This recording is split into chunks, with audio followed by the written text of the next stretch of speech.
Hey guys, what's up?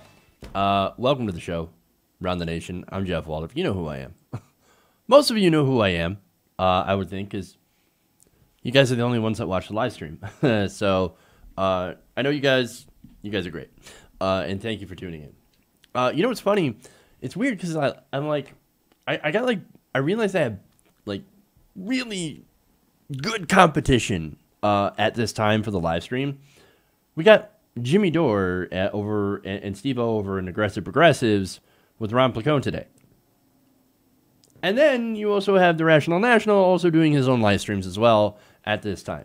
So those of you who are here, I am so happy you picked me. I wouldn't pick me. I'd probably be over there if I wasn't doing the show, watching one or the other stream. But thank you guys. I really appreciate it.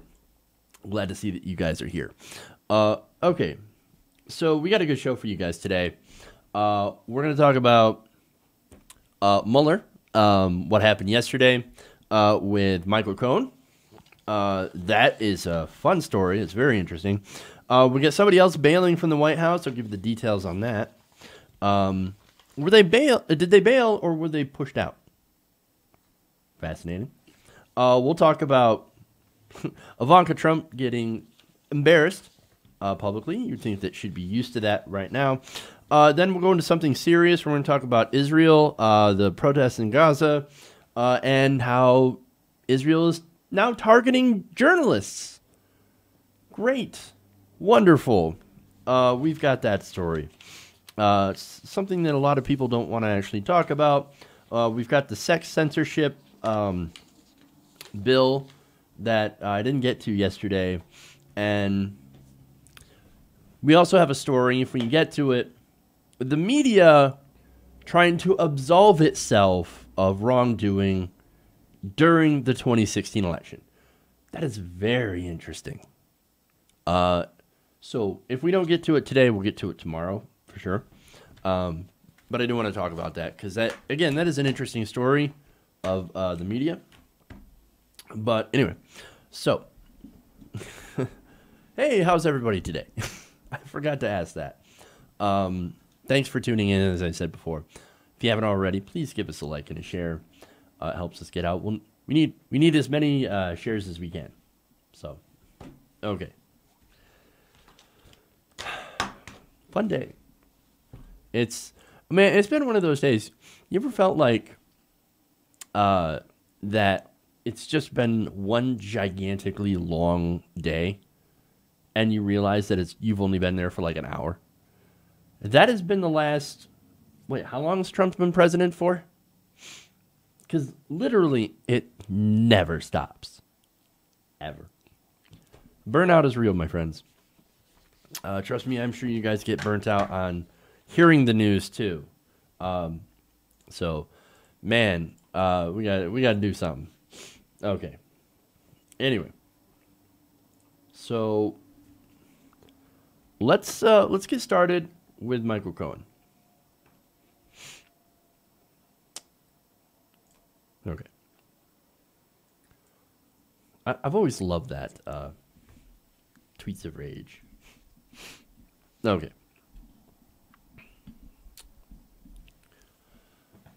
So yesterday there was a raid on Michael Cohen. Apparently FBI agents had raided his apartment or his home or whatever office, and according to the New York Times, the agents had seized business records, emails, and documents related to several different topics, including the payment to Stormy Daniels. So that's of course Stephanie Clifford, who's basically countersuing about, hey, look, I'm not. I don't think that agreement that I signed earlier that I got paid for is valid. I should be able to speak out. Okay. So, hey, look, FBI agents got those documents as well, so that's going to be interesting. And that's going to be very, very interesting for Trump. Now, how does that relate to Trump? Well, Michael Cohen is Trump's longtime lawyer. Now, furthermore, prosecutors obtained the search warrant after receiving a referral from the special counsel in the the Russian investigation. That's Robert Mueller. So that is another reason for Donald Trump to be incredibly pissed at Robert Mueller. And of course, I'm gonna talk about that anger. We'll get to his response. Now, first, the seized records also include communications between Mr. Trump and Mr. Cohen, which would most likely require a special team of agents to review because conversations between lawyers and clients are protected from scrutiny in most instances. Most. That is, of course, unless it pertains to a crime, which could get Donald Trump in some major trouble. Now, though Mr. Mueller's team did not initiate the search, it turns out the guy that replaced Preet Bharara, that was fired by Donald Trump, and then the guy that was replaced by Trump. As I said, Trump literally picked this guy. He was a Trump appointee. He signed off on this. So that's awesome. Now, the Times continues. If prosecutors in Manhattan uncover information related to Mueller's investigation, they can share that information with this team. So if this team finds anything, they can go and turn it over to Mueller. And this, of course, if it's anything criminal. You don't think that there's anything criminal in there? This guy has been Donald Trump's lawyer for years. I don't know. There might be. We'll see. Now, President Trump, of course, he was less than thrilled about this development, and he had this to say. For over 12 months now, and actually much more than that. You could say it was right after I won the nomination it started. And it's a disgrace. It's frankly a real disgrace. It's an attack on our country in a true sense. It's an attack on what we all stand for. So when I saw this and when I heard it like you did. I said, that is really now in a whole new level of unfairness. Yeah, so again, he's not very happy. It's an attack on America. Really? No, it's not an attack on our country.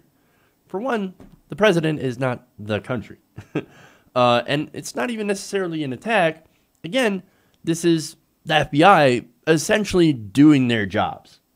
Again, you have to go through a lot of hoops. I'll explain that later. But look, going after possible criminal activity or behavior is exactly what we stand for. I thought we stood for the rule of law.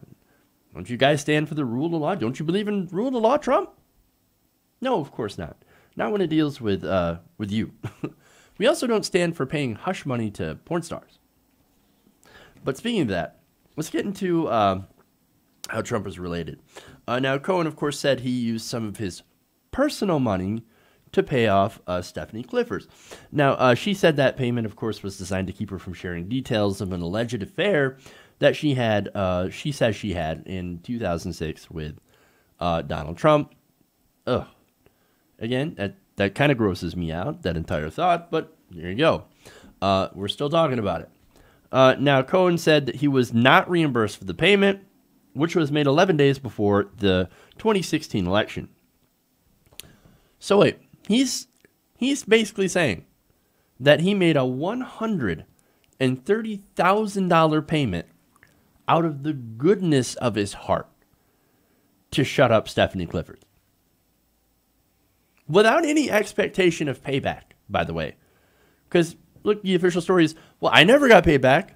So wow, what a friend. I would love a friend like Michael Cohen that would pay people up. Well, not that I would need it, just saying. But yeah, I'd love a friend that just would throw out money just like that. What a great friend. Well, in reality, no, he's not a great friend. This was directed. Of course it was. And again, this happened 11 days before the election. And that doesn't raise any flags? No, that's preposterous. Nobody believes that. Of course it raises a lot of flags. And also, there's nobody out there that believes that Trump had no idea that this was going on. He knew. Now, look, the way that Cohen is defending this, it's going to land him in big legal trouble. There is essentially no way out There's no way out. Like, there is no good answer. But yet, he's still going to try and defend this in some way. Now, the legality with this issue is that, according to Business Insider, Cohen's hush money to Daniels could be considered an in-kind contribution by Cohen to the Trump campaign. Now, I know, it's amazing, but we still have contribution limits in this country. So, what he gave would be considered about $126,500 above what he would be allowed to give. So, that is a massive campaign contribution, and that would be illegal.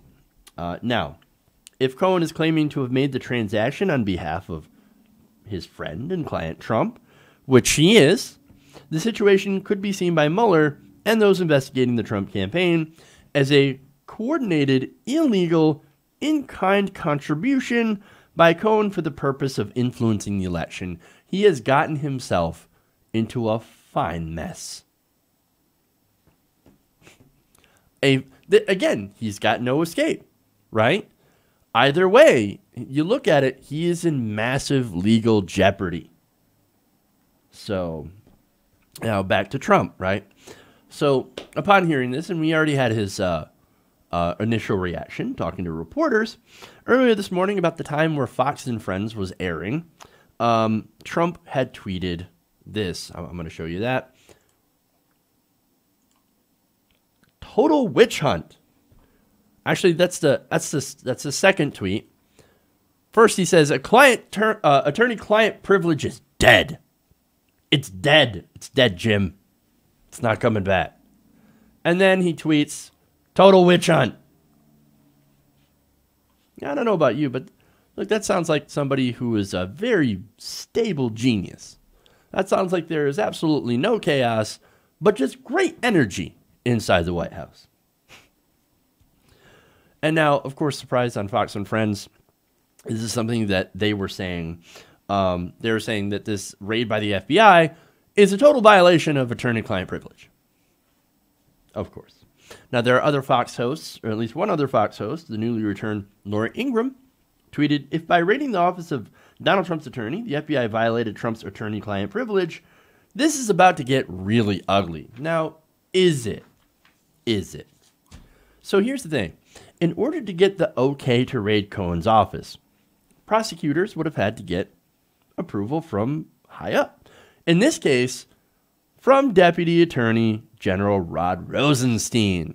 That is another reason for Donald Trump to try and fire Rod Rosenstein. And to demonstrate to a federal magistrate both probable cause and a need for a warrant instead of a subpoena. So those are rather high bars. In addition, the probable cause would have to relate to a crime centered on Cohen, not Trump or someone else. So, look, this crime would be that in-kind contribution. Would also be bank fraud as well. So, look, you've got Cohen apparently doing these crimes, allegedly doing these crimes, and they think, look, if you get a warrant on Cohen to try and search his paperwork for proof of this, well, in order to get that warrant, you would have to have the probable cause that and a high enough bar of probable cause to think that he is doing that criminal behavior. And also, there is a concern that he would destroy evidence as well. So, oops. Now, on the attorney-client privilege, well, they also have found a solution to that. There would be a taint team to examine everything before it's handed over to prosecutors to make sure that those conducting the case never see any material that might be tainted by attorney-client privilege. The only way the prosecution would be permitted to examine any material that might otherwise fall under attorney-client umbrella is if it is determined to be part of a crime jointly undertaken by the attorney and the client. But for the privilege to be nullified, the taint team would have to get the approval of the court to present the material to the prosecution. So, again, they're following all the rules, and they're making sure that they don't mess with attorney-client privilege But if they find something criminal, oh boy. So this could be really bad. In fact, it might be pretty close to say, ladies and gentlemen, we got... No, not yet. Not yet. But maybe soon.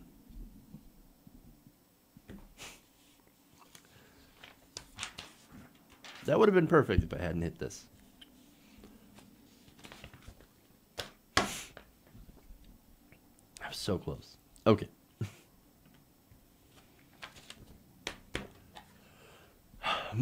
Moving on.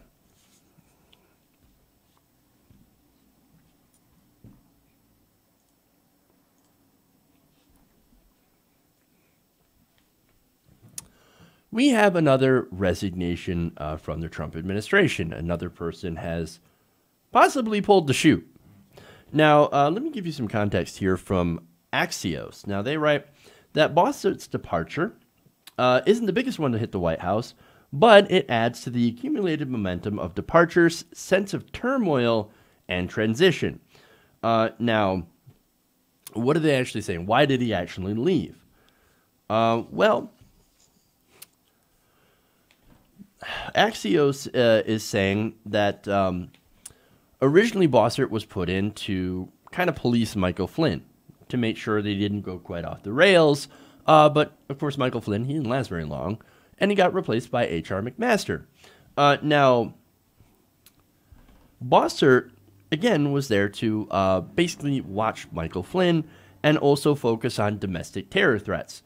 When H.R. McMaster came in, he basically said, no, you're not going to do any of that. What you're going to do is you're going to go and play a role in the Trump administration's response to natural disasters. Now, that was a very different job than what he was brought in to actually do. So, but nonetheless, you may have seen him on TV defending the Trump administration's actions on, for example, Puerto Rico, the disaster in Puerto Rico, the hurricanes in Florida and Texas. So, yeah, he was on TV, but he wasn't necessarily pivotal in the Trump administration.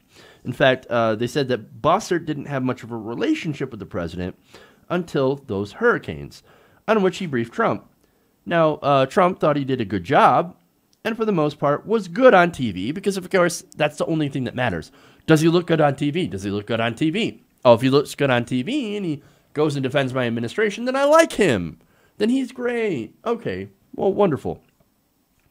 Now, Bossert was not a staffer, however, who spent a lot of time near Trump's orbit. So basically, he was doing a job that he wasn't originally brought in to do, because there was no need to talk there's a need to do something on domestic terrorism. But again, H.R. McMaster was not interested in that. So he's like, okay, we'll go and do this natural disaster thing. Okay, well, that's something that he really didn't want to do. So basically, he spent his time defending Trump on camera, but not very often. Okay, so why is he leaving then? Well, I mean, part of that could be the fact that he probably just didn't like his job. Also, it could be that chaos inside of the White House. Or it could be that he was pushed out. So for that, I go to CNN. According to two sources familiar with Bossert's departure, the incoming John Bolton, as National Security Director, decided that he was going to push out this old team, which includes Bossert.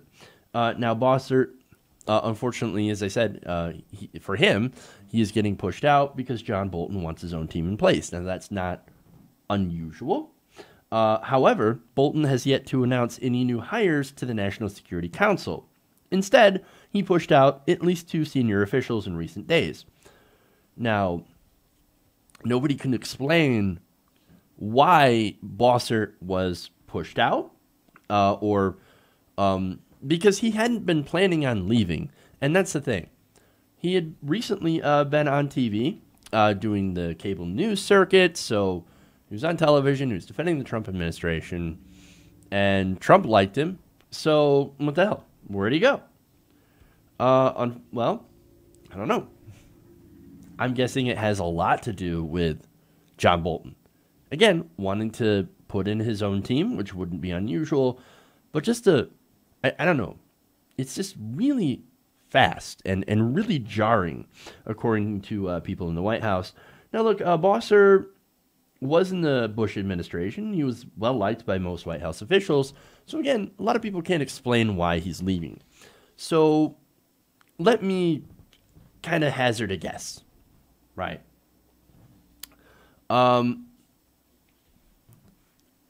He's not happy.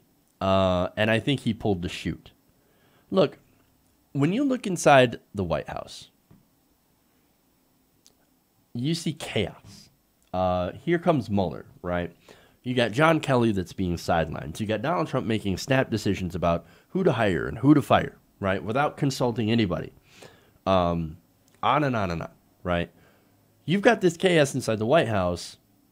I don't see a lot of people wanting to be a part of that. Look, maybe it is part of bringing John Bolton in. Look, Bolton is crazy. He's a complete neocon war hawk. He wants to, invade North Korea and Iran and all that stuff. So maybe, I don't know, maybe somebody like Bossert doesn't want to work for someone like that. I don't necessarily know. Again, is he getting pushed out? Did he quit on his own? I can't say. But I do think he pulled the chute. We'll see. We'll see if I'm right. Okay. Again, it's just a weird little guesstimate.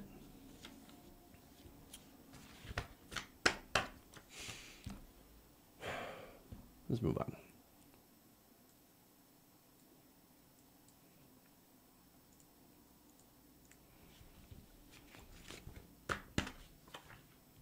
All right.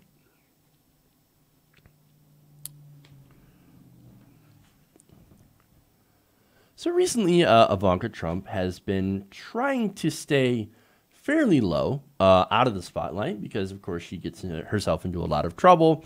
And she has done it once again, this time wanting to promote physical activity among American children. Well, look, that's not a bad thing. In fact, she recently tweeted this: "We need to promote healthy lifestyles for America's youth." In a recent survey, 9.5 million American children reported that they did not once participate in any of over 100 sports or activities listed. So, oh, wow. Okay, so Ivanka is now interested in making sure our kids are healthy and fit. Well, that's a good thing. What could possibly be wrong? Now, it turns out General Mark Hertling had a great response to this. Hertling, who served for 37 years in the Army before retiring in 2012, basically said, well, okay, you really want to help child fitness? Here's what you do. Quote, "There's this thing called the President's Council on Fitness, Sport, and Nutrition. Been around 60 years. Used to have 25 appointees. I was one of them. Michelle Obama helped and generated momentum in this area. No one is on the council now." So what he's saying is, hey, man, we already got this thing that promotes health and fitness. Why don't you have your dad go and appoint people to that thing that I was on, to the council? Because right now, there's nobody there. There's nobody there. That would, look, that would be appear to be an excellent shot towards her. So, how embarrassing, right? Now, here's the thing. When it comes to food standards in schools and fitness, Republicans don't necessarily give a shit. Let me give you an example. Do you remember the reforms put in by First Lady Michelle Obama? Yeah, they're gone. They're gone. School lunch standards immediately stripped. Look, these are the people, the Republicans, that wanted to make pizza a vegetable. Oh, hey, it's got pizza sauce. Therefore, it is a vegetable. Relaxed food standards? No. Let's not do that. Let's not do that at all. Look, man, again, this shouldn't be any surprise. I mean, considering Donald Trump's views on food and exercise, and this is great. In their book, Trump revealed, the Washington Post's Mike Kranish and Mark Fisher wrote about Trump's interesting theory of exercise. Trump, they said, believed the human body was like a battery with a finite amount of energy in which exercise only depleted. So, of course, if you believe that every time you do a sit-up, you're essentially taking time off your life, well, then you will not work out. It seems pretty simple to me. Now, what's funny is that, according to the book, when he learned that John O'Donnell, one of his top casino executives, was training for the Ironman triathlon, he said, quote, "You are going to die young because of this." That's an interesting thing to say. Oh, you're training to get stronger and lose weight? You're going to die soon because of that. Here you go. You are wasting your battery. Me, I'm not going to waste my battery. You know why? Because I'm going to sit on my ass and watch Fox News. I'm going to sit on my ass and eat chicken nuggets. And that's exactly what he does. And for that, I go to his diet. A recent book co-authored by Corey Lewandowski, Trump's former campaign manager, revealed that Trump had 4 major food groups during the campaign: McDonald's, KFC, pizza, and Diet Coke. He also enjoys a well-done steak doused in ketchup. That is fucking disgusting. I just have to be honest. You eat your steak well done and in ketchup? That is gross, man. Absolutely gross. What is wrong with you? Anyway, it's also been reported that Trump drinks about as many as 12 Diet Cokes a day. And he reportedly has a little red button on his desk to summon a White House butler to bring him more Diet Coke when he runs out. And of course, the irony to that is he had once tweeted, "I've never seen a skinny person drink Diet Coke." Well, I guess if you're looking at Donald Trump, that would seem to be true. Not only that, but according to Lewandowski's book, Trump was especially fond of McDonald's meals during the campaign. His order usually consisted of 2 Big Macs, 2 Filet-O-Fish, and a chocolate malt. That is more calories in one meal than a normal adult is supposed to eat during the day. And his jet was consistently stocked with snacks, potato chips, pretzels, finger cookies, and many, many packages of Oreos, which of course brings me back to the hilarious video where he's saying, "Hey, Chris Christie, we're not going to eat Oreos anymore. You're not going to eat Oreos anymore." Ridiculous. And of course, you might take this with a grain of salt, but I don't think so. In my opinion, according to Michael Wolff's book, Fire and Fury, the president prefers fast food because he thinks there's less chance of anyone tampering with the meal. Quote, "He had a long-time fear of being poisoned. One reason why he liked to eat at McDonald's, nobody knew he was coming and the food was safely pre-made." So, looking at President Trump's diet and his ideas on exercise, it's not surprising that he has not filled any of those positions on that council, nor has he had anyone try to promote health and fitness. So, look, if Ivanka Trump is serious about trying to promote healthy lifestyles for America's children, which I think is a great thing, and we should definitely do that, well, then maybe she should get with her father instead of putting out ridiculous tweets that are going to get blasted by people who used to serve on that council. Fun. Okay, I'm going to take a break. We'll come back. We'll do the Israel story. And then we've got more. So we'll be right back. Around the Nation.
everybody.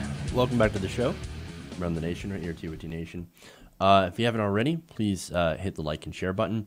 Also, want to remind you guys, if you want to support the show, go to patreon.com/TYT Nation. Also, use the Super Chat. So, Super Chat, of course, is a way that you can donate to the show through YouTube, which is really interesting. So, I've used Super Chat before. It's pretty cool. And you should too. So, all right. So, let's go further into the story. Let's get into some tragedy here. And probably, no, you're probably going to get angry. I know I did. So, okay. Go here. And here.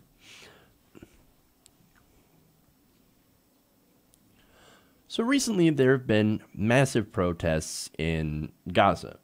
So right now Gaza is essentially basically a prison for Palestinians. All their borders are basically controlled by Israel. So yeah, you have to, ask Israel, get permission from Israel to leave. And not only that, but the place is very, very economically depressed. So in response to all this, the Palestinian people have had enough. And this time they're trying something revolutionary, nonviolence. Now, look, there have been some violent acts, as I'm going to explain later, which the Israeli soldiers are using as justification in order to use deadly force. But overall, most of these protests have been incredibly peaceful. And what people have been doing is essentially marching towards the Israeli border. Not to harm anybody, but basically just to make a point. Now, one of the people who was killed during this protest was a young man named Yasser Murtaja. Now, Murtaja was somebody who was married and had a young son. He died on Saturday after being shot while taking part in the protest. Oh, did I say he was taking part of the protest? I meant that he was covering the protest. Because it turns out that Murtaja was a journalist. Now, in fact, I'm going to explain some of the work that he's done and where it has appeared in. His work, according to the New York Times, has appeared in networks such as Al Jazeera. And in 2016, he worked as a cameraman that covered the global refugee crisis. Now, that video, that documentary, I should say, included Palestinians in Gaza.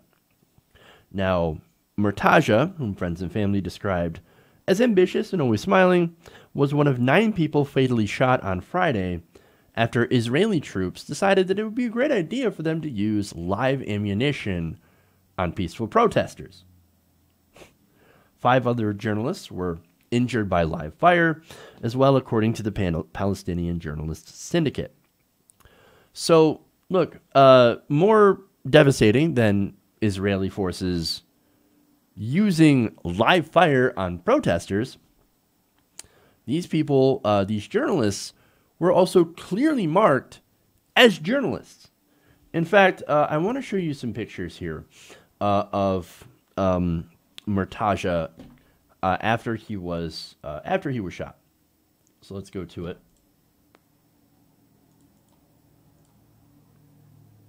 So look, that clearly says press on it.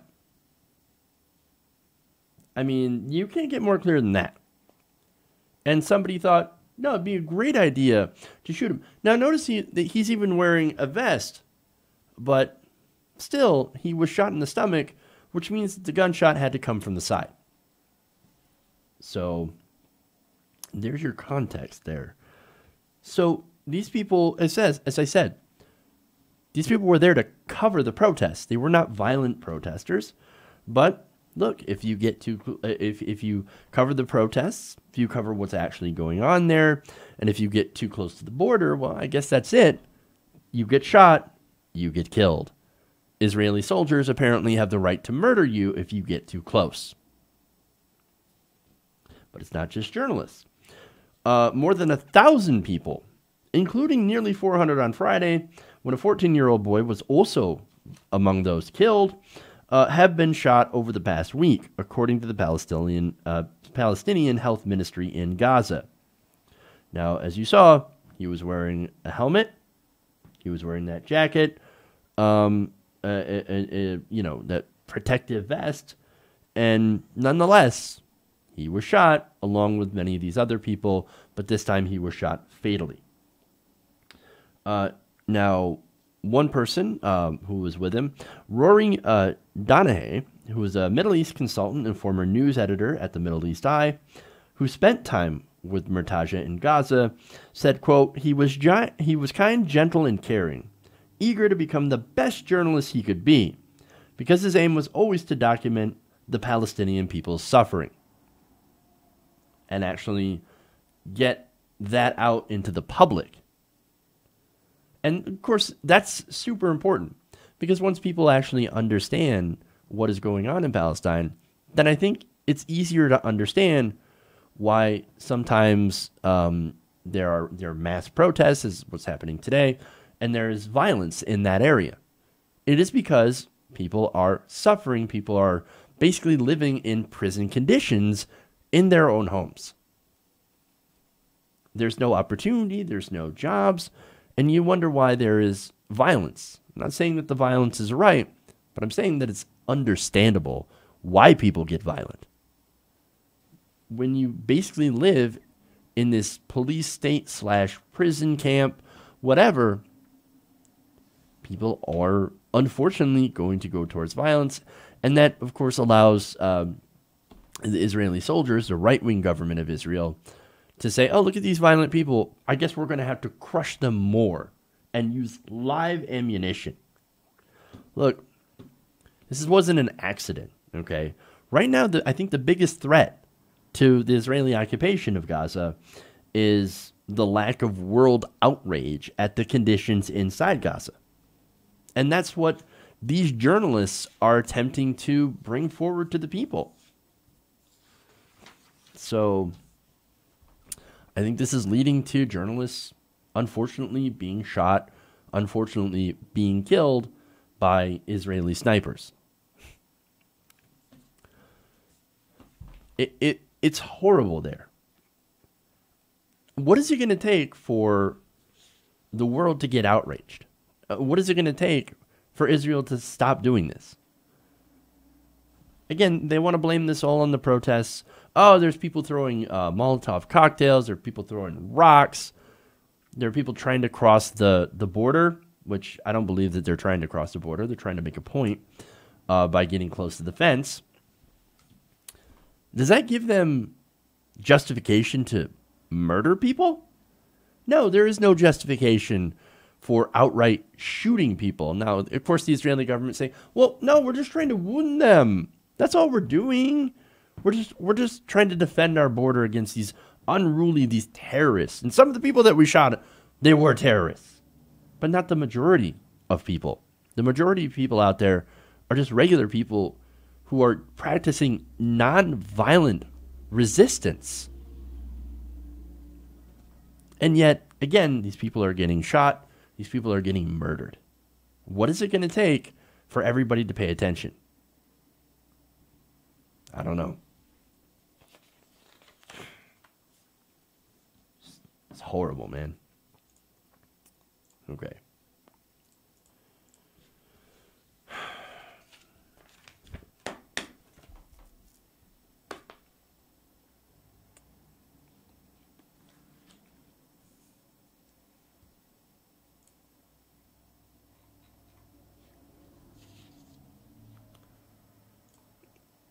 Moving on.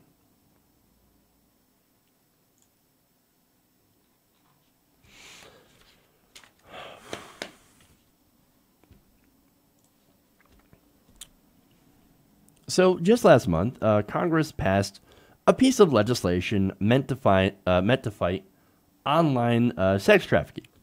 Now, look, I think it's a worthy goal, right? Of course, I want to fight sex trafficking. Of course, most people want to fight sex trafficking. The only people that are in favor of sex trafficking are sex traffickers. So, of course, you want to crack down on them. However, unfortunately, like anything, this law isn't exactly what it appears to be, and actually could be disastrous for not only sex workers, but also for free speech in general. Now, like if you're a free speech warrior, you should be incredibly worried about this piece of legislation. I'm going to go to an article here in Gadget.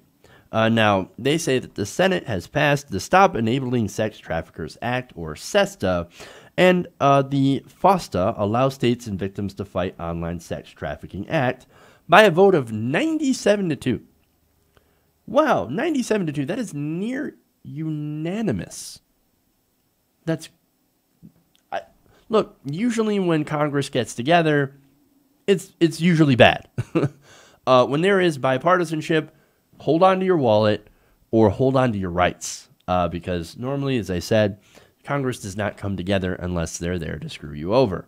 And in this case, unfortunately, that's the byproduct of this legislation.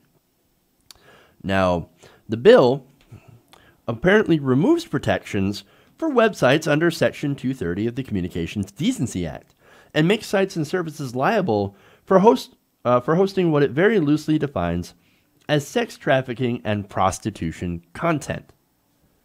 Now, worse, FOSTA sets a post in the law that sex work and sex trafficking are the same thing and makes discussion and advertising part of the crime. So you understand what that's saying. So you have sex work being classified as the same thing as trafficking. But wait a minute, one is consensual, the other is not. And look, part of the argument against sex work is, oh, these people, these women they're forced into it.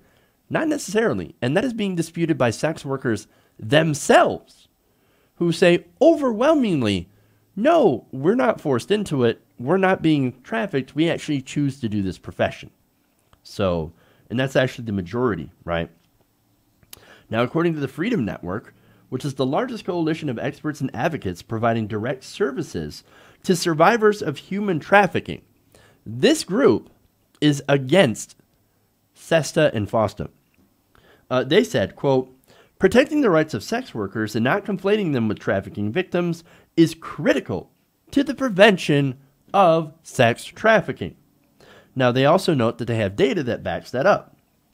They said that more people are trafficked into labor sectors than they are into commercial sex. So more likely, these people are doing hard labor and not being sex trafficked. Now, does it happen? Do people get sex trafficked? Obviously, and that is a big problem. And I actually would like to see real legislation to go after that. But this is not what SESTA and FOSTA is.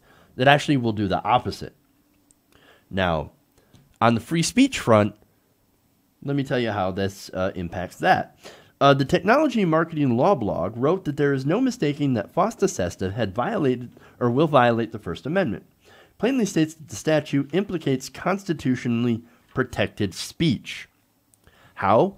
Because it basically causes websites to completely eliminate all places of discussion that might feature sex work. Because, as I said, if you are conflating sex work with trafficking and you make discussion both illegal, well then you have eliminated any sort of safe space for people in the sex work industry. Now, they said that websites are removing content in communities wholesale. The result of FOSTA-SESTA making safer working conditions more difficult by criminalizing digital conversations about sex work, screening tools, and discussions about how to be safe while doing sex work. Now, some examples of what has been removed. Craigslist removed its entire personal section. And within days, Reddit removed entire communities, notably its R escorts and R sugar daddy subreddits. And other websites have completely shut down, including sites that facilitated safety in sex work. Look, you want to talk about censorship, right? Well, this is censorship. All these sites are now scrubbing places where sex workers can share stories, tips on how to keep safe, places and customers not to go to, things like that. So, look, that's a big problem. Now, personally, I believe that sex work in all forms, prostitution, should be legalized and regulated. Why? Because I actually think that will protect sex workers. Because then, if they get abused, they can actually go to the police. If they're attacked, they can also go to the police. They don't have to deal with criminal elements to even do their profession. And guess what? This oversight might actually help prevent sex trafficking by giving, of course, police and the government oversight and tools to protect the victims. Unfortunately, what they've done with this bill, under the guise of ending sex trafficking, is make it more difficult to stop sex trafficking. And you violated free speech to boot. So, good job. And you've conflated two different things, sex work and sex trafficking, all at the same time. Tremendous work, guys. Now, of course, Congress, they didn't read this bill. They didn't read this bill at all. And look, you can make the argument that most congressmen don't read these bills. And that is a fair assumption. Normally, the staffers will read it and just basically give them gist.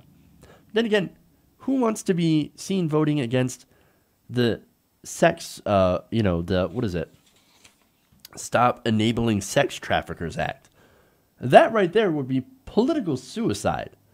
And unfortunately for this bill, this was backed by a lot of right-wing groups that basically want to control women, control women's bodies, and eliminate even pornography. So I think this was insidious in its application.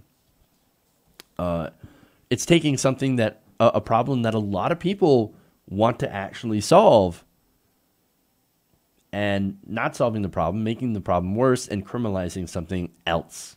So I'm not in favor of this. And unfortunately, there's not enough people that are talking about this.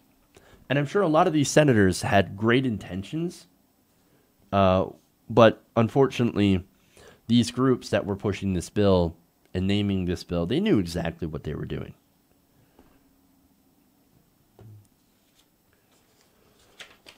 Okay.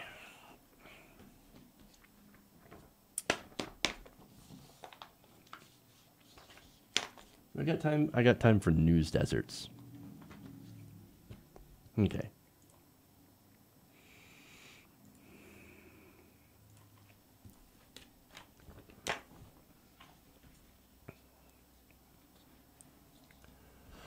So recently, Politico put out a piece trying to absolve itself and the rest of the mainstream media from helping Donald Trump win the election. Now, wait a minute. I thought Donald Trump in the news media had a very strained relationship. In fact, Donald Trump always calls it fake news. The fake news media, they're after me again, publishing terrible stories. Look at the failing New York Times and the dishonest Washington Post. Well, look. The reason that I say that they helped President Trump is because of all the free media advertising. And it's not just Washington Post. It's not just the New York Times. It's also CNN, mainstream television news. For example, CNN would cut away from Bernie Sanders doing his speech to basically have a camera pointed at Donald Trump's empty podium.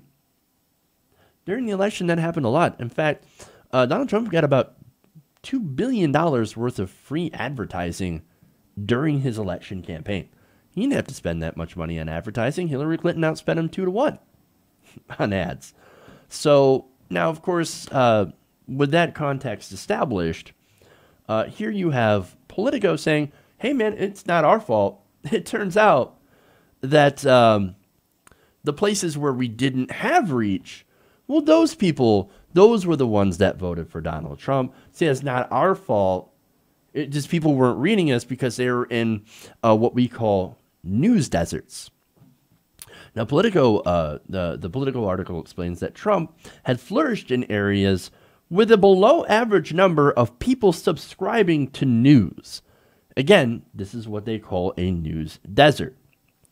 Now, they said that Trump not only beat Hillary Clinton in these areas, he even outperformed Mitt Romney's 2012 election results. See, if only we could have been there, if only there were people that were more subscribed to real news, well, then Donald Trump wouldn't have won the race. There's more. Politico's findings were drawn from a comparison of election results and subscription information from the Alliance of Audited Media, an industry group that verifies print and digital circulation for advertisers. Now, the findings cover more than 1,000 mainstream news publications in more than 2,900 counties out of the 3,100 nationwide from every state except Alaska. Now, the results show a clear correlation between low subscription rates and Trump's success in the 2016 election. So what they're saying is, again, there's no people reading, there's not enough people reading our mainstream news coverage. Therefore, they were uninformed and they voted for Donald Trump. Not our fault. Not the fact that we gave him billions of dollars of free media coverage. Not at all. No, it's because people weren't reading enough of us. That is a very interesting argument. Very interesting. Now, I don't believe that is the reason why Trump won. There's a lot of different reasons why Donald Trump had won. Hillary Clinton, for one, her campaign basically died the death of 1,000 cuts. Now, I guess if you want me to go into detail about that, there were a lot of things that the Clinton campaign clearly got wrong. Well, number one, having Hillary Clinton as a candidate in the first place. She was terrible. She was polling even worse than Donald Trump. She was polling sometimes even, sometimes she was beating Trump, sometimes she was being beaten by Trump. It was very, very, very close.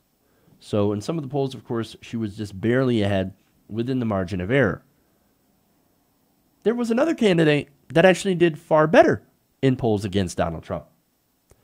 Unfortunately, that candidate got screwed over in the Democratic primaries. That was Senator Bernie Sanders, of course.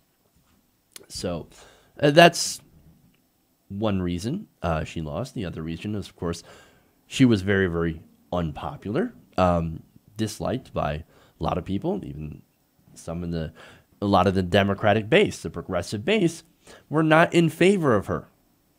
She had too close of ties to bankers and Goldman Sachs, gigantic corporations. She had inconsistent positions on many different things. She didn't support Medicare for All, which, by the way, now has a over 60% approval rating. 6 in 10 Americans are like, yes, let us into Medicare already. So her policy positions are problematic. Not only that, but there was the entire hubris of her campaign. Why am I not 50 points ahead? Well, maybe you need to go out and actually earn the votes. So, look, as I said, death of 1,000 cuts, there's a lot of different reasons, none of which she actually gives. She blames it on, of course, James Comey, Russia, Bernie Sanders, Jill Stein. But look, there are other things that are not related to Hillary Clinton that allowed Donald Trump to win. For example, racism. I mean, having a resentment, a racial resentment was a strong predictor of being a Trump supporter. But you also had things like gerrymandering, of course, voter suppression, and you even had fake news. I mean, there was a lot of stuff about Hillary Clinton that was out there that was actually incredibly fake, to be fair. So, okay. There, as I said, a lot of different factors. But subscription numbers? No, come on. They're basically downplaying this. Look, most people do not actually subscribe to these different news companies. Now, look, I have to subscribe to the Washington Post and the New York Times. I know it's expensive as hell, too. Most families, they can't afford that just to get the New York Times. I do for some of the stories because, look, some of the stories are actually fascinating to me. And I read them and I use excerpts to put on the show. Most people don't do that. Most people are not interested in paying for a subscription to the New York Times. But they want to blame that on being basically less informed.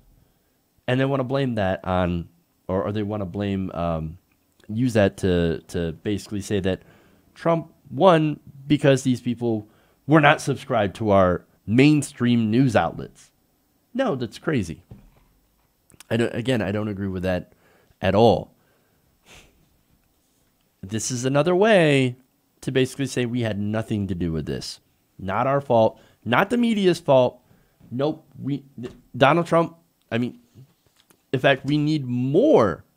We need more establishment media sources. We need more people subscribing to establishment news so that we can avoid Donald Trump again. And what are you going to get from establishment news? You're going to get an establishment perspective. You're going to get hey, the status quo under Barack Obama was fantastic. It didn't need change at all. Big corporations, no, they don't need any change. Our media structure doesn't need any change. Our campaign finance structure, which, by the way, they benefit greatly from, doesn't need any sort of change. No noticeable change. That's how we're going to beat Trump. No change at all. Let's not change your positions. Let's not go too radically to the left. Let's not go too radically to the right. Let's sit right here in the center, which is actually more center-right than anything. That's where we're supposed to be.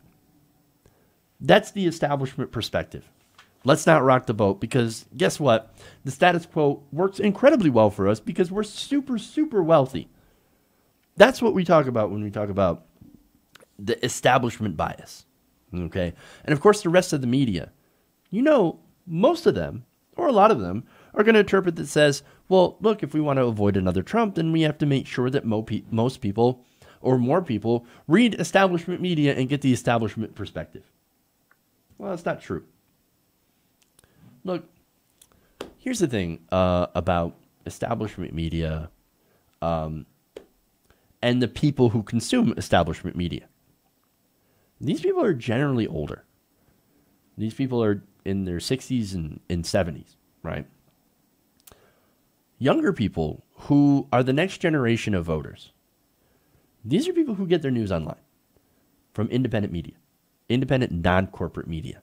And I think that's one of the reasons is because people in independent media tend to give you the facts, tend to give you the truth, and don't have that establishment bias or anti-establishment, if you will.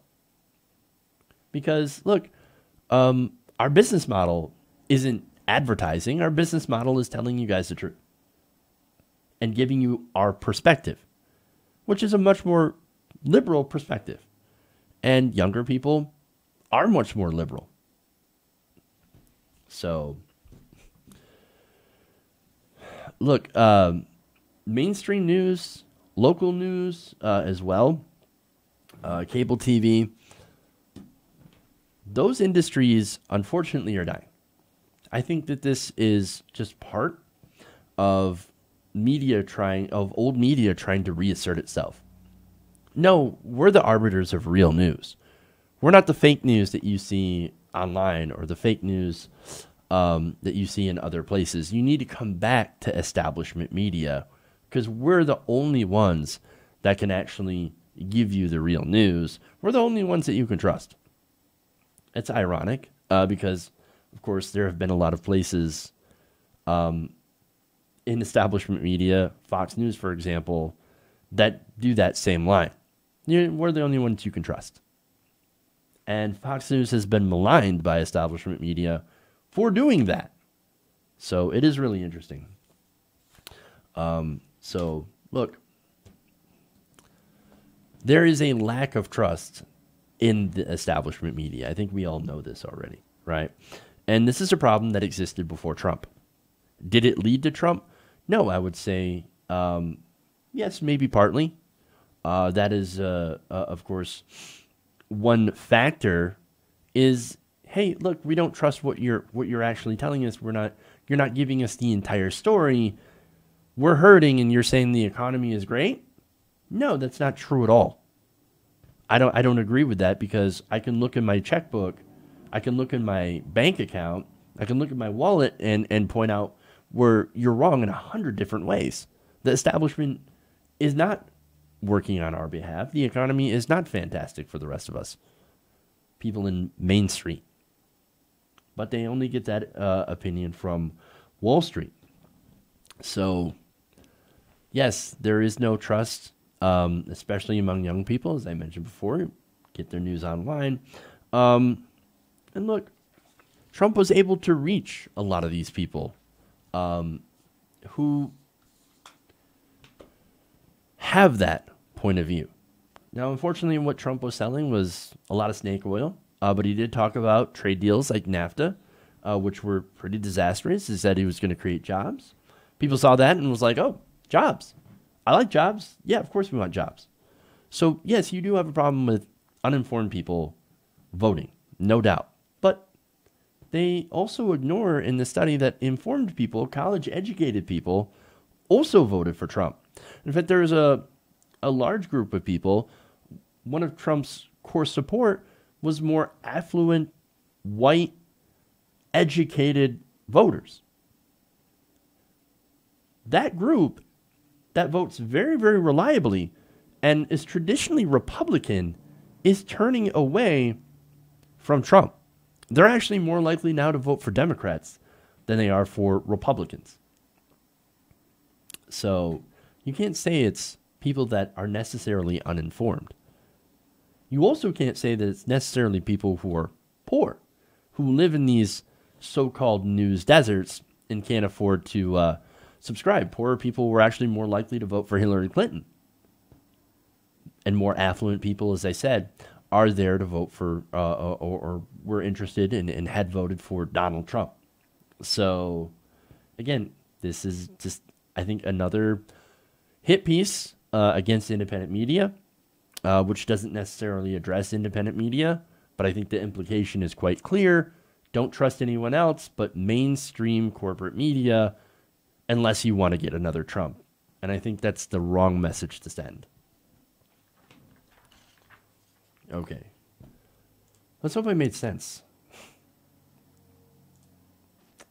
All right. That's it. That's all I got for you guys today. Thank you for going around the nation with me. If you haven't already, please give us a like. Please give us a share. If you want to support the show, if you want to support independent progressive media, patreon.com/TYT Nation. That's where you can go. Also, when we do live streams, use the super chat. That helps us as well. And of course, the biggest thing you can do is like and share our videos. All right, everybody. Thank you guys. Love you. And remember, change begins with you. Good night, TYT Nation. We'll see y'all tomorrow.